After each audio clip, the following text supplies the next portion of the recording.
Civil service പരിശീലനം. മഹാത്മാഗാന്ധി സർവകലാശാലയിലെ civil service ഇൻസ്റ്റിറ്റ്യൂട്ടിൽ സിവിൽ സർവീസ് പരീക്ഷാ പരിശീലനത്തിന് രജിസ്ട്രേഷൻ ആരംഭിച്ചു. ഓപ്ഷണൽ വിഷയങ്ങളിലൊഴികെയുള്ള പ്രിലിമിനറിയുടെയും മെയിൻ പരീക്ഷയുടെയും സിലബസ് ഉൾപ്പെടുത്തി റെഗുലർ, ഈവനിംഗ്, ഫൗണ്ടേഷൻ എന്നിങ്ങനെ 3 തരം പരിശീലന പരിപാടികളാണുള്ളത്. റെഗുലർ പ്രോഗ്രാമിൽ ആഴ്ചയിൽ 5 ദിവസം പരിശീലനമുണ്ടാകും.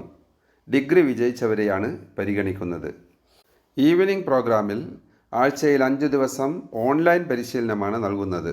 +2 വിദ്യാർത്ഥികൾക്ക് മുതൽ അപേക്ഷിക്കാം.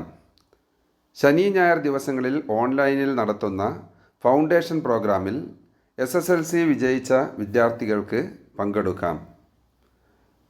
പ്രായപരിധി 2025 ജനുവരി 1-ന് 15-നും 30-നും ഇടയിൽ. സംവരണ വിഭാഗത്തിൽപ്പെട്ടവർക്ക് പ്രായപരിധിയിൽ ഇളവ് ലഭിക്കും. അപേക്ഷകൾ മെയ് 20 വരെ സ്വീകരിക്കും. വിശദവിവരങ്ങൾക്ക് csi.mgu.ac.in എന്ന വെബ്സൈറ്റ് സന്ദർശിക്കാവുന്നതാണ്.